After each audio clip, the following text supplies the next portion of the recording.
understood why he'd come to her with this question, why he'd insisted on sitting there in the middle of her research project. Even now, when Nabila thought back to it, she remembered how out of place Matthew had been, how strange it was to see him in her world at the university, how he'd wanted an instant answer in a room designed for things taking time. Now she was walking along a street with foreign graffiti on the walls of foreign buildings. It was a Monday, which meant it was a day she was supposed to be measuring her kelp. She was supposed to be in her lab, surrounded by tanks of water. Instead, there would be an eager undergrad stepping in. And though Nabila had shown the undergrad everything in detail, she was still worried that her absence would create inconsistency. She'd never left in the middle of an experiment before.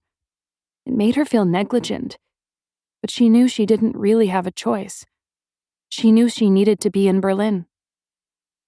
It was sunny, though not that warm. A few orange leaves caught up in the wind on the sidewalk. Nabila pulled her suitcase along the cobblestones, and the wheels kept getting stuck on edges. It was early morning, and the streets were quiet. Some takeout containers and a vomit stain, the only evidence of people having passed. There was a smell of greasy food, small crabgrasses clinging to bits of dirt between the sidewalk cobblestones. She stepped around the plants and moved down the street quickly. She kept an eye on the street numbers. Her flight from Toronto had been delayed, and while they sat on the tarmac for nearly an hour, she'd stared out the window, worried about missing her connecting flight, and thought about the mental state of Matthew, the malleability of him. That must have had something to do with it, she thought. Must have been at least part of the reason why things had happened the way they did. He'd always been on the verge of being convinced. Nabila passed a parquet with some graffitied benches, and then she saw it, the tree sticking out of the building. The woman she had spoken to had said the place was unique.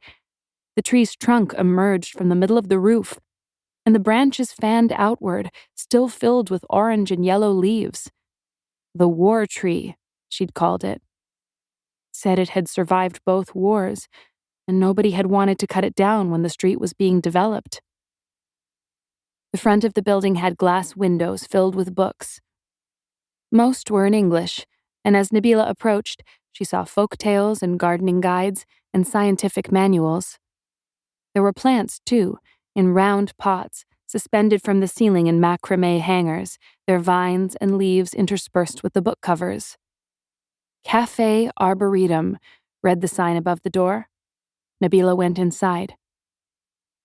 She saw bookshelves and an espresso bar, and the woman behind the counter was singing along to the radio. "Hello," she called over in Nabila's direction. "Oh, hi. Are you Tierney? You found her." Nabila walked over, extended her hand. Her suitcase made a loud noise on the wooden floor. "I'm Nabila. We've been emailing. About the room." "Oh, hey."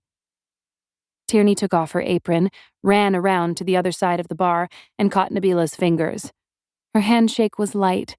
It wasn't really a shake at all, Nabila thought, more like a touch of their palms. Tierney smiled, and something on her tooth sparkled.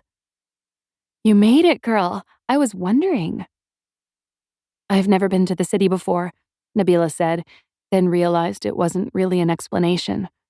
She shuffled her feet. "You find the place okay?" "Oh yeah, can't miss the war tree." Tierney grinned. It was a diamond, Nabila realized, a tiny diamond glued to her front tooth. Tierney reached up and released her hair from its ponytail, shaking it out across her shoulders. Nabila caught the smell of coconut. "Come on, the tree's in the back room. I'll show you the whole place." Nabila grabbed the handle of her suitcase and followed Tierney across the floor. Besides the espresso bar along one wall, the rest of the room was covered in shelves. There were books and succulents, a long vine with thick leaves that snaked along the ceiling. In the corner were a few chairs and a couple of tables, empty. Nabila saw a stain from a coffee cup on one of the wooden surfaces as she walked past.